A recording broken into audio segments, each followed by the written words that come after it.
삭발과 같은 딜레마가 있습니다. 고통스럽지요. 인간은 그러한 과정에 있죠, 항상.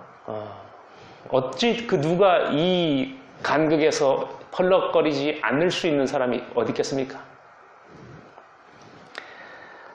그 다음 봅니다. 나는 싫어. 이런 잿빛 등도 산중도 그만 싫어. 시적 화자가 이들의 상황에 개입을 하고 그리고 무언가 자신의 이거에 대한 자신의 어떤 생에 대한 성찰의 목소리를 내고 있습니다. 그러네. 이 그만 싫어라는 대목에서는 상당한 자신의 감정을 보다 조금 더 노골적으로 드러내는 대목이죠. 왜 이 시적 화자는 이렇게 이들의 일에 몰두하고 이입할까요? 자신의 감정을 왜 여기다 다 쏟아 부을까요? 심지어는 그만 싫어라고 하는 대목까지 나타납니다. 저는 이 시를 읽으면서 이 1인칭 화자, 이 관찰자가 몹시 궁금합니다. 왜 이 여성분으로 지금 드러나죠? 이 여자는 지금 사찰에 와 있는가? 왜 이 여자는 이들의 사랑의 파국에서 자신의 감정을 이렇게 쉽사리 이입시킬 수 있는가? 사포라고 하는 그리스 그 여자 그 시인이 있습니다. 그리스 앞바다에서 제법 큰 그 다도해 중에 제법 큰 섬이 있는데 그 섬 이름은 레스보스입니다. 레스보스 그 섬에는 남자들이 없습니다. 왜냐하면 뭐 스파르타 그 대국에서 징집을 요청하면 다 갈 수밖에 없는 상황이었고 전쟁에서 다 죽어서 이 그 레스보스 섬에 있는 여자들은 다 과부였다고 그러죠. 사포도 그 중에 한 사람일 것 같은데 사포의 시를 보면 저는 그 어떤 한 대목이 기억납니다. 그 축제 때 모닥불이 있고 시적 화자가 여자로 나타납니다. 시적 화자는 모닥불 저편에 있는 어떠한 남자와 희롱하는 여자를 목도합니다. 자, 잘 보면 우리 이 시를 읽다 보면 당연히 우리는 어떤 상식의 근거에서 이 시적 상황을 이해하려고 그러는데 느낌에는 이 여자가 맞은편에 있는 저 여자에게 시기, 질투를 느끼는구나. 뭔가 시샘을 하는구나. 즉, 한 남자를 사이에 두고 두 여자의 어떠한 그 미묘한 어떤 감정 싸움이 있구나. 이 시적 화자는 저 여자를 증오하고 있구나. 뭐 이렇게 접근을 합니다. 시를 감상할 때. 하지만 계속적인 이 시적 이 시상의 전개 상황을 봤을 때 깜짝 놀라게 됩니다. 점점 베일에 쌓여있던 시적 화자의 감정이 노출되는데 시적 화자는 실은 맞은편에 있는 남자에 대해서 시기와 질투를 표현하고 있습니다. 시적 화자는 자신의 연인을 남자로 보는 게 아니라 맞은편에 있는 여자로 보고 있었던 것입니다. 자, 사포의 시 한 구절이었습니다. 자, 아무튼 1인칭 관찰자의 진실이 무엇인가? 이 시에서도 궁금합니다. 자, 참고로 말씀드리면 그 레스보스의 여자들이다라는 말에서 레스보스의 여자들, 사람들 해서 레즈비언의 어원이 거기서 시작된 겁니다. 그 다음 봅니다. 나는 괜시리, 이 괜시리라고 하는 이 부사는 이유 없이 괜히 이런 거죠. 이 정도의 뜻인데 뭐 이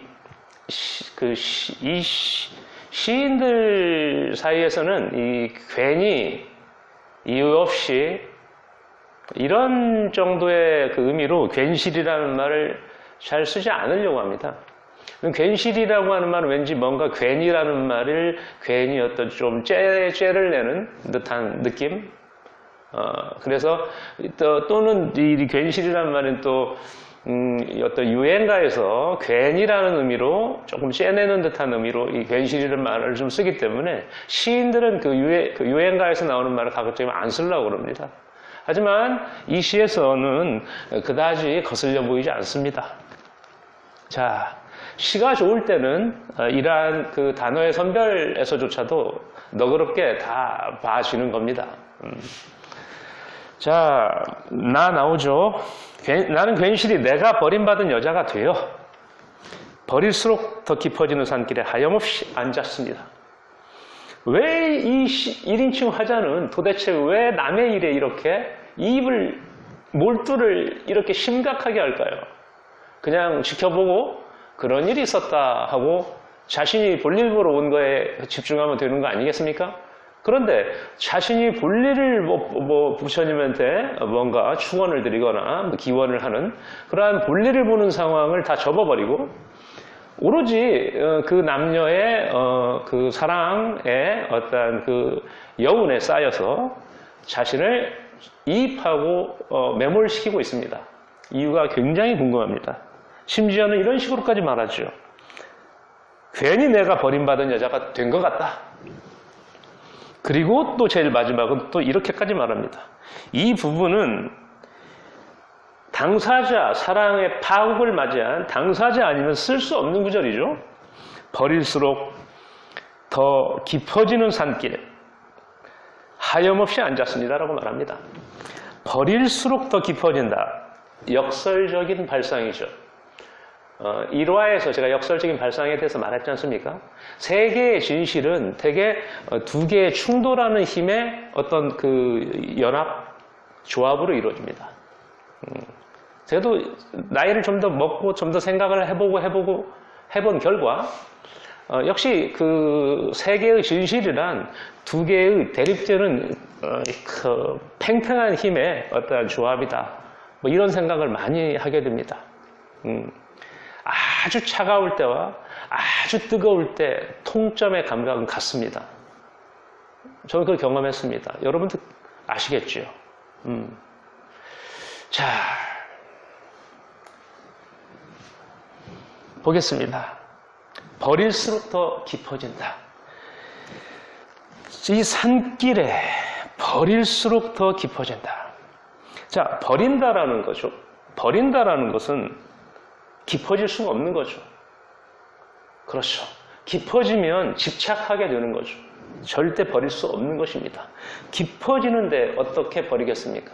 하지만 여기는 버릴수록 더 깊어진다라고 하는 우리가 상식적으로 이해하고 있는 원인과 결과의 인과율이 여지없이 깨지게 되는 것입니다. 역설적인 발상의 힘입니다.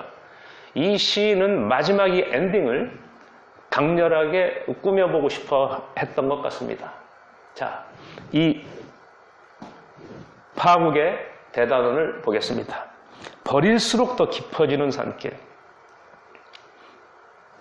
하염없이 앉았습니다. 버림받은 여자가 되었을 때 이러한 감정에 진입한다는 거죠. 자, 그러면 버림받은 여자의 입장에서 한번 생각해 보겠습니다. 남자를 잇는다. 즉, 남자를 버린다라는 거죠. 즉, 세속의 욕망, 세속의 인연을 버린다. 자, 그런 생각을 가질수록 더욱더 남자가 있는 저 사찰의 산길에 더욱더 눈이 간다는 얘기입니다. 버려야 하는데 그러한 마음을 가지면 가질수록 더욱더 집념하게 된다, 집착하게 된다는 겁니다. 이것이 이러한 상황에서 우리 인간의 인지상정일지도 모르겠습니다. 당연한 마음이지 않나, 당연한 마음의 작용과 반작용이지 않나. 하염없이 앉았습니다.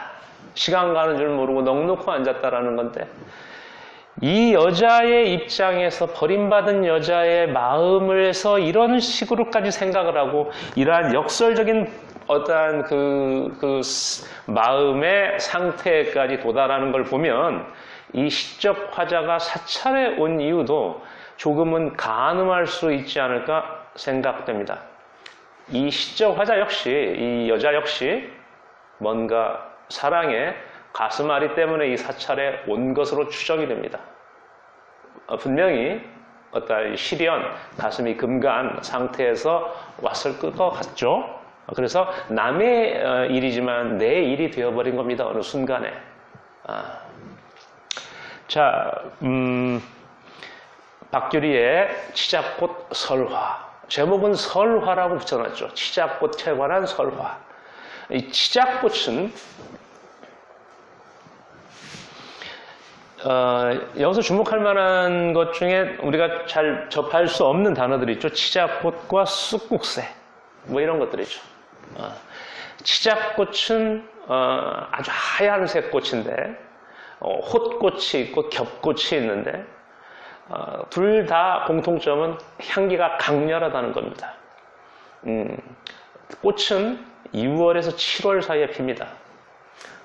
키는 2에서 3m 작은 수준의 꽃나무인데 향기가 너무나 강렬해서 홑꽃이 아닌 겹꽃은 너무 향기가 진해서 다른 그 꽃의 향기를 완전히 압도해버린다고 그럽니다. 그만큼 강렬한 어떠한 하지만 키가 작은 어떠한 꽃이 치자꽃이라는 거죠. 강렬한 꽃향기 그리고 순백의 그 꽃잎색 이 시와 어울립니까? 이 강렬한 꽃향기는 이 문맥에 걸쳐져 있는 여자는 어떻습니까? 시련의 고통에 빠져 있죠. 꽃향기에 견주고 있는 겁니다. 이거는 알면 좀 알수록 더 보이는 부분입니다. 쑥국새라는 것은 두 가지 설이 있습니다. 하나는 뭐 전라도 사투리로 산비둘기다, 맷비둘기. 또 하나는 그 시조시인 서정범 씨와 미당 서정주 씨가 말했는데 이 쑥국새는 뻐국새다. 쑥국, 뻐국 비슷하다. 울음소리가. 따라서 뻐국새다, 즉 뻐국이다 라고 말하는 설도 있습니다. 아무튼 산비둘기든지 뭐 뻐국이든지 특히 산비둘기를 일반적으로 많이 보는데 전라도 사투리 산비둘기.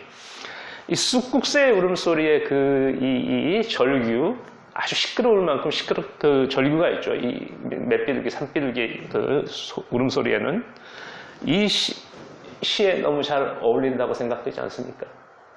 자, 시인이 되려면은 안도현 그 선생님은 이렇게 말씀하셨죠.